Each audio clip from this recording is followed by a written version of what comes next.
Jadi Ca, One Punch Man Season 3 mengalami kabar buruk sekaligus kabar baik, tapi banyakan buruknya. Kenapa gitu? Bukannya mau collab sama Fortnite. Itu yang kemarin-kemarin. Yang sekarang ternyata bisa dibilang One Punch Man Season 3 katanya orang-orang disaster. Kenapa tuh? Bagus tuh pertanyaanmu tuh.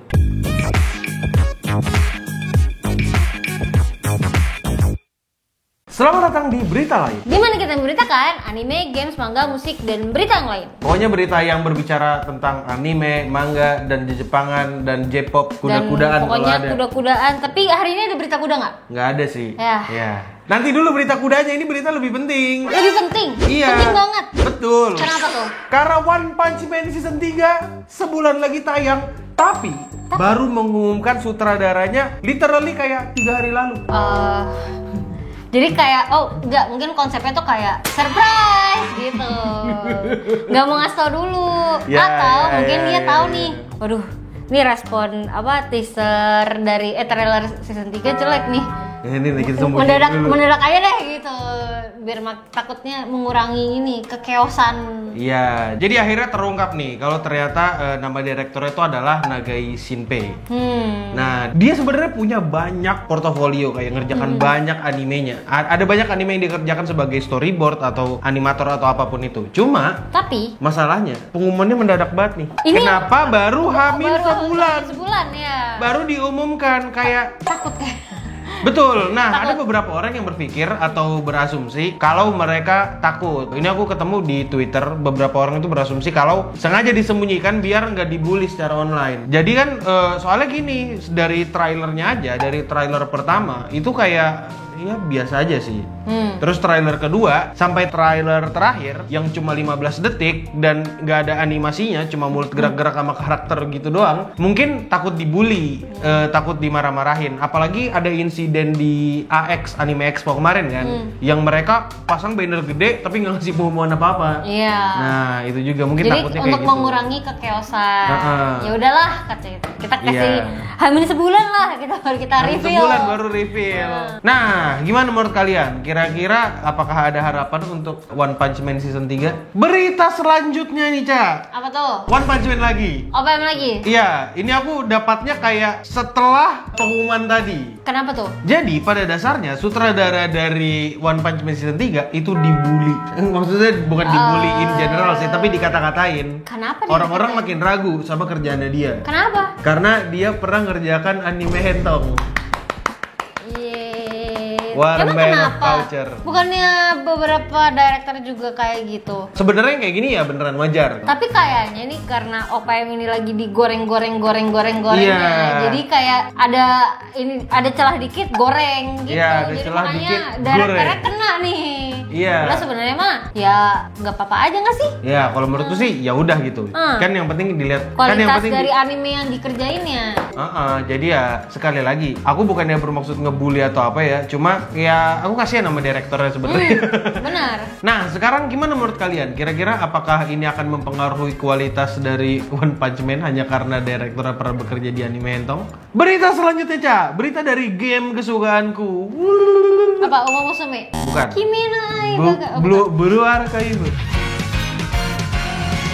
Blue Archive. Blue Archive. Siapa di sini yang mau Oji-san. mukulin Aru? Aku. Siapa di sini yang mau tidur sama Oji-san? Aku.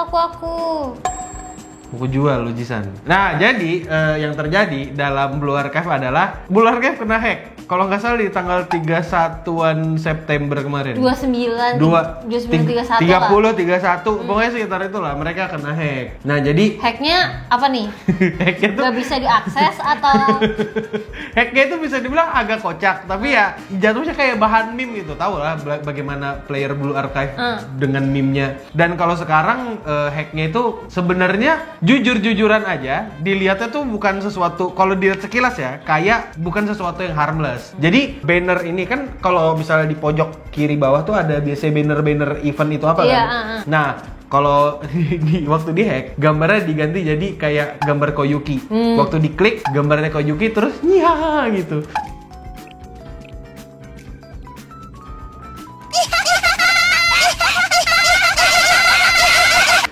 Jadi kayak nge-troll gitu jatuhnya ya? Iya betul.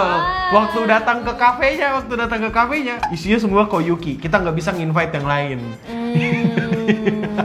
Nge-troll. Ya jujur, aku ngerasa di tanggal 31 September itu adalah ini Koyuki Day. Gak apa-apa, it's okay. Yang dimana Koyuki nge-hijack Blue Archive. Tapi malah jadi meme gak sih? Betul, karena Jadi kan meme ya baru. menurutku sendiri player Blue Archive itu player yang paling chill. Paling chill, iya. Aku nggak pernah ngelihat ada pemain Blue Archive yang marah-marah karena nggak dapat karakter apa gitu. Iya. Atau kayak, Betul. oh mana tombol skip? Nggak ada. Kayak Blue Archive chill men. Jadi gimana menurut kalian? Kira-kira apakah Blue Archive akan memberikan kompensasi yang sangat-sangat banyak dengan Koyuki Day ini? Mungkin iya ya, karena Blue Archive itu game baik pertama. Betul. Jadi kayak pasti kompensasinya banyak sih. Berita selanjutnya nih, Ca. Apa tuh? Jadi karya lama Tatsuki Fujimoto dibongkar. Doxing. Ini doxing. Doxing. Doxing. Ini diadaptasi jadi anime. Tapi kayaknya ini konteksnya positif nih. Jelas lah. Kenapa doxing lamanya? Jadi Tatsuki Fujimoto kan punya manga dari lama nih. Dia berkarir tuh dari zaman dahulu.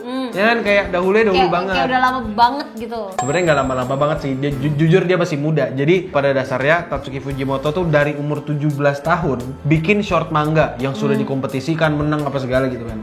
Jadi ada 6 studio anime. 6 studio. Banyak tuh. 1, 2, 3, 4, 5, 6. Wah gila, lebih dari 1. Banyak. Iya, Baru banyak. tahu gua. Banyak.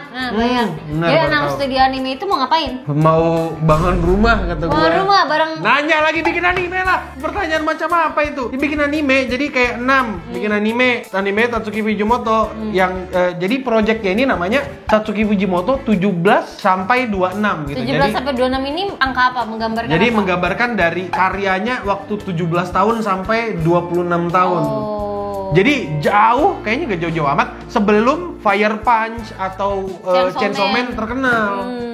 Di sini tuh kayak mereka itu mau mengadaptasi supaya orang-orang tuh bisa mengikuti perjalanan kreativitas dari Tatsuki Fujimoto. Nah, masalahnya kan ini short story nih, yang diadaptasi ada 8. Kau bayangkan ya, mangaka semuda itu bikin 8 one shot laku semua, bro. Dengan usia semuda itu tuh. Iya. Seumuran gua tuh. Kayaknya gak segitu. Udah Iya, bikin- dia bikin- seumuran kau. Udah bikin 8. Udah bikin. Gue bikin apa coba? Bikin berita bikin lain. bikin malu kalau kata gue, bikin malu. Joget-joget di fasilitas Gak umum. apa-apa. Kan joget doang, nggak Nah, bukan cuma itu, Ca, tapi project ini juga dikerjakan sama beberapa voice actor. Dan ada beberapa nama gede, kayak misalnya ini, Kana Hanazawa. Tapi gimana menurut kalian? Kalian menunggu nggak karya Tatsuki Fujimoto Gua yang menunggu lain? banget sih. Berita selanjutnya adalah Kenapa? Jujutsu Kaisen. Kenapa kita Semangat dong Jujutsu Kaisen. Yeay. Ya, makasih ya Jujutsu Kaisen season 3 bakal tayang di tahun 2026 Januari. Nah, jadi untuk Jujutsu Kaisen sendiri itu bakal diadaptasi 3 arc-nya, 3 arc gede. Masa sih 3 arc gede? Tapi emang itu 3 arc gedenya, kayak misalnya ada ini Yuji yang dibuang, aku lupa nama arc-nya apa. Habis itu ada Cooling Game. itu yang terakhir, itu klimaksnya tuh. Terus ada ini yang Maki Genin. Oh, makin jenin. Yang ini apa, dia ngebantai satu keluarganya, ada. Wah, itu keren banget sih. Aku berharap itu bakal diadaptasiin. Habis itu ini celing game. Celing game. Aku Ini- nggak tahu urutannya, tapi ini seingatku itu deh. Tragedi kita semua berkabung bukan? Nanti di Cooling Game itu. Iya, harusnya ada di situ yang. Nah, terus kan ini nanti klimaksnya tuh di ini culing game. Itu tuh masalahnya yang ku dapat dari penglihatanku, enggak dari berita ada. Enggak dari gua sumbernya. Intinya nanti itu bakal dibagi jadi beberapa part. Entah itu jadi 2 part atau 3 part untuk Jujutsu Kaisen. Aku tuh sebenarnya agak skeptis, agak takut sama kualitasnya. Bukan aku bilang kualitasnya jelek, tapi aku cuma kepo sama kira-kira produksi animasinya chaos atau enggak gitu. Karena kalau chaos takutnya bagusnya cuma di BD, tapi nggak bakal di TV atau di series yang kita tonton biasa gitu. Sebenarnya aku takutnya di situ doang. Tapi kurang lebih itu sih. Jadi ya Intinya deadline mereka banyak nih kan? iya, kerjaan mereka banyak banget. Dan aku berharap semoga mereka sehat dan baik-baik saja ya. Amin. Ya, Tapi amin. semoga deadline-nya dikerjakan dengan baik sih. Iya. Dan tepat waktu. Iya, tepat waktu. Karena kalau ada deadline berarti harus dikerjakan. Oh iya betul, orang ada yang deadline seminggu kan ada berapa tuntutan tuh ya kan? Iya. Iya, ada episode 1 sampai 17. Nah biasanya ada 8 OVA.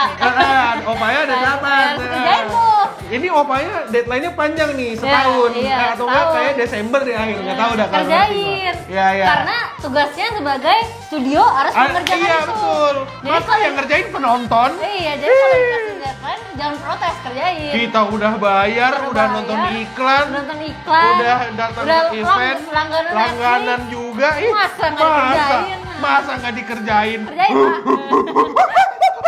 Dan untuk sekarang itu dulu untuk berita lain. Memberitakan anime, games, manga, musik, dan berita yang lain. Pokoknya berita yang berhubungan dengan geeks, manga, dan Jepangan. Iya. Ya, itu aja dulu. Dan untuk kita semua, stay clean and sound.